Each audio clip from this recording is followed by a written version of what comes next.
Planning to explore Toronto, but don't want to drag your luggage around all day?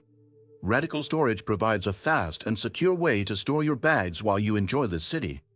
In this video, I'll show you how to deposit your luggage at a storage point in Toronto using Radical Storage, a trusted platform that partners with local businesses such as hotels, cafes, and shops to offer secure and fully insured storage options. You could search for Radical Storage online, but to avoid phishing sites, it's best to use the secure link in the description. Once on the official site, finding a luggage storage point in Toronto is simple. Just type Toronto into the search bar, and a list of available storage locations will appear across the city. Choose a location that's convenient for you, whether near popular attractions, transit hubs, or the downtown area. After that, select the times for dropping off and picking up your luggage, and proceed to payment.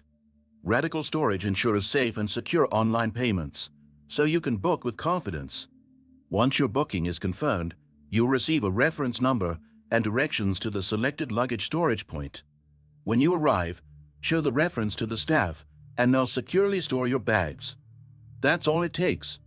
Now you're free to explore Toronto luggage-free, knowing your belongings are safe with Radical Storage. If you found this guide helpful, don't forget to like, subscribe, and leave a comment below.